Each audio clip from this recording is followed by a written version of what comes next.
resensi buku dari Murtada Mutahari, Agama dan Kehidupan bagian 1. Nah, dalam buku ini Mutahari menjelaskan tentang apa relasi agama dan kehidupan.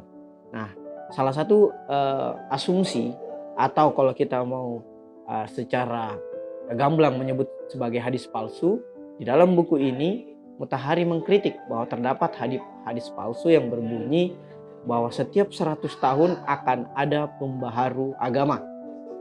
Bahkan dalam beberapa hadis sejenis lainnya menyebutkan siapa sosok pembaharu tersebut per 100 tahunnya.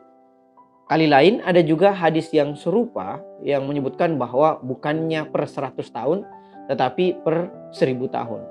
Nah, ini tentu adalah hadis yang palsu. Sebagaimana karakteristik dari hadis palsu pasti tidak masuk di akal. Tidak mungkin pembaharu itu hanya lahir per 100 tahun atau bahkan 1000 tahun. Pembaharu bisa lahir kapan saja, bisa saja lebih cepat dari 100 tahun, bahkan bisa lebih lama daripada 1000 tahun. Nah, sebagaimana dalam hadis sahih Rasulullah SAW yang berbunyi bahwa jika ulama dalam suatu generasi itu meninggal, maka ia menyisakan lubang dalam tubuh generasi atau umat tersebut. Nah, menurut kami bahwa umat kita, generasi kita saat ini memiliki banyak lubang-lubang dalam tubuh umat Islam itu sendiri. Nah, diperlukan kelahiran dan kehadiran ulama-ulama pembaharu untuk menutup atau setidaknya menambal lubang-lubang dalam tubuh agama kita. Nah, apa yang kemudian harus dilakukan untuk menutup lubang-lubang kehidupan agama kita? Nah, yang harus dilakukan kata Murtada Mutahari adalah menghidupkan agama itu sendiri. Karena agama di satu sisi dan kehidupan di sisi yang lain harusnya berjalin berkelindan. Karena agama tanpa kehidupan adalah mustahil, karena tidak mungkin agama hadir di ruang hampa, dan kehidupan tanpa agama adalah kehidupan yang sia-sia. Sehingga agama dan kehidupan mestinya satu tarikan napas. Nah, adapun aktor yang paling bertanggung jawab dalam menghidupkan agama adalah ulama dan lembaga keagamaan. Nah, ulama dan lembaga keagamaanlah yang berperan penting dalam menghidupkan agama ini. Sebagaimana dalam sabda Rasulullah SAW yang berbunyi, hidupkan agama ini tetapi jangan hidup dari agama ini. Ini merupakan pesan sekaligus tantangan yang dipesankan oleh Rasulullah SAW bahwa kita harus menghidupkan agama ini. Tetapi di saat yang bersamaan kita tidak boleh hidup dari agama ini, yaitu mengambil uang atau menjadikan pemuka agama sebagai sebuah profesi. Nauzubillahi min dzalik. Nah, misalnya kalau kita mau melakukan comparative approach di lembaga keagamaan Mesir, dalam hal ini mufti di Al-Azhar memiliki kekurangan, yaitu tidak adanya kemerdekaan politik karena lembaga keagamaan di Al-Azhar itu dipilih oleh Presiden Mesir. Sehingga kemerdekaan politik itu nyaris nihil kita temukan di dalam lembaga keagamaan tersebut. Di sisi lain, misalnya lembaga keagamaan di Iran justru minim kemerdekaan ekonomi. Kenapa? Karena lembaga keagamaan di Iran itu bertumpu pada urunan dana dari masyarakat. Sehingga bisa saja pendapat-pendapat atau argumentasi yang mengutamakan kebenaran itu menjadi sesuatu yang dinomorduakan karena bertentangan dengan pendapat masyarakat di masyarakat Iran tersebut. Sehingga kemerdekaan ekonomi dan politik haruslah ada dalam tubuh kelembagaan agama, baik itu kelembagaan agama di Sunni maupun di Syiah. Nah, aktor kedua menurut buku ini yang juga berperan penting dalam menghidupkan agama adalah kepemimpinan generasi muda. Bahwa memang generasi muda adalah generasi yang masih seumur jagung, atau dalam artian generasi yang baru merasakan pahit getirnya kehidupan. Tetapi jangan salah, Rasulullah SAW bersabda bahwa tidak bergeser satu langkah kaki pun umat manusia di hari kiamat jika belum ditanyakan 4 hal, yaitu dari mana kau dapatkan rezekimu, untuk apa kau belanjakan rezekimu, bagaimana kecintaanmu terhadap Rasulullah dan keluarganya, dan yang terakhir, kau habiskan untuk apa masa mudamu. Sehingga masa muda dari seorang anak muda atau generasi muda menjadi salah satu aktor terpenting juga dalam menghidupkan agama ini.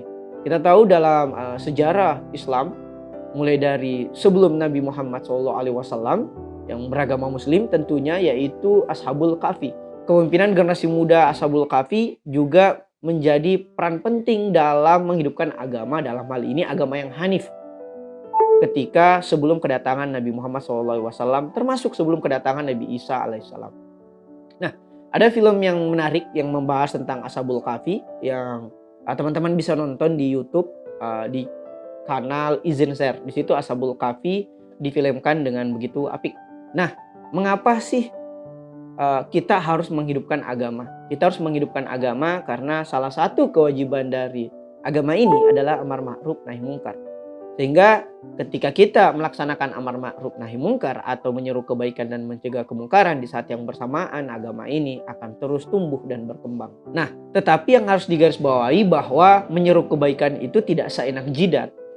Ada 4 tipologi dalam melakukan amar ma'ruf dan nahi mungkar.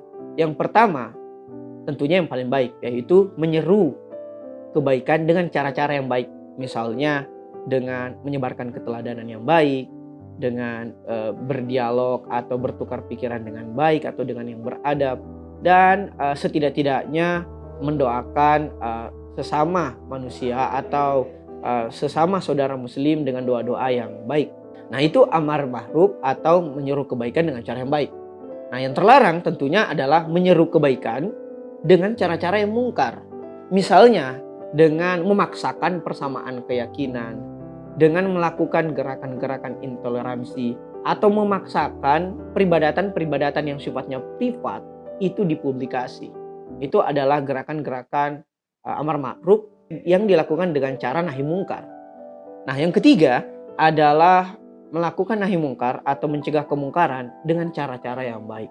Misalnya dengan melakukan gerakan preemptif, yaitu internalisasi, gerakan preventif juga misalnya dengan bantuan teknologi, dan tentunya berpartisipasi dalam penegakan hukum yang berkeadilan. Sementara tipologi yang keempat adalah mencegah kemungkaran dengan cara-cara yang mungkar pula. Misalnya dengan cara makar, persekusi, atau bahkan jihad yang salah kaprah yang justru berujung kepada terorisme.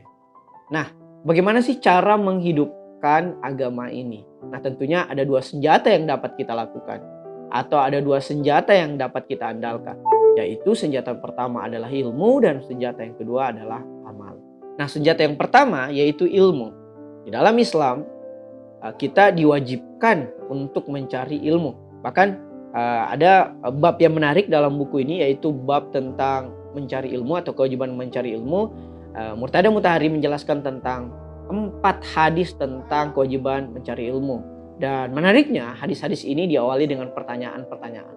Misalnya, apakah seluruh umat muslim itu wajib mencari ilmu? Rasulullah SAW bersabda, menuntut ilmu atau mencari ilmu wajib bagi muslim, baik itu laki-laki maupun perempuan. Jadi seluruh gender, dan baik itu perempuan maupun laki-laki, itu wajib. Yang kedua, kapan umat muslim wajib mencari ilmu? Rasulullah SAW bersabda, tuntutlah ilmu sejak dari buayan hingga ke liang lahat. Itu artinya selama kita masih hidup, maka ilmu itu menjadi wajib.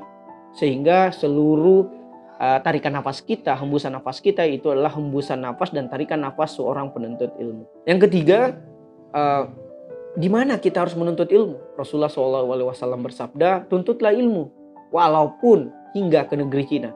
Itu artinya ke negeri terjauh sekalipun kita diwajibkan untuk menuntut ilmu. Dan yang keempat, ilmu seperti apa yang wajib kita cari?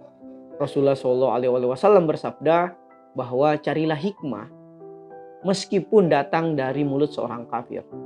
Hikmah yang dimaksud di sini adalah ilmu yang paling bermanfaat, dan Murtada Mutahari dalam filsafat teoritis dan praktis menjelaskan bahwa hikmah atau ilmu yang paling bermanfaat adalah ilmu tentang pengenalan diri. Adapun senjata kedua untuk kita menghidupkan agama ini adalah dengan amal. Dalam hal ini amalan yang terbaik tentunya takwa.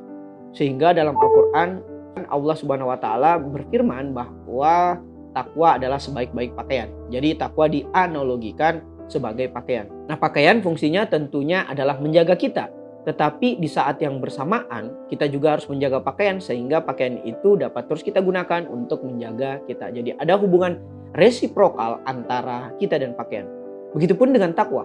Takwa adalah sesuatu yang dapat menjaga kita, tetapi di saat yang bersamaan kita juga harus menjaga ketakwaan kita tersebut. Sehingga ketakwaan yang kita jaga itu dapat menjaga kita pula. Takwa artinya mengendalikan diri. Sehingga seseorang yang mengendalikan diri di saat yang bersamaan adalah seseorang yang mengamalkan ilmu tentang mengenal diri. Jadi lagi-lagi dua senjata ini, yaitu ilmu tentang mengenal diri dan takwa tentang kendali diri, itu berjalin berkelindan. Nah yang terakhir, di mana dan kapan kita harus menghidupkan agama. Kita harus menghidupkan agama tentunya di mana saja. Tetapi utamanya di mimbar-mimbar Jumat. Kenapa? Karena mimbar-mimbar Jumat adalah tempat berkumpulnya para umat muslim yang membahas tentang politik, ekonomi, persatuan, perang, hukum, dan sebagainya. Bahkan dua khutbah di sholat Jumat itu gunanya untuk menggantikan 2 rakaat sholat Jumat. Sehingga itu adalah menjadi sesuatu yang wajib. Nah yang terakhir adalah kapan kita harus menghidupkan agama. Nah, kita harus menghidupkan agama itu di saat kapanpun atau selamanya. Tetapi yang paling khusus adalah ketika agama itu berada dalam krisis kehidupannya. Pertanyaan kemudian, kapan agama itu mengalami krisis kehidupannya? Yaitu di saat para ulama pembaharu itu meninggal namun tidak ada yang menggantikannya. Marilah kita menghidupkan agama dengan ilmu dan takwa. Terima kasih. Semoga berkah. Wassalamualaikum warahmatullahi wabarakatuh. Ada pertanyaan?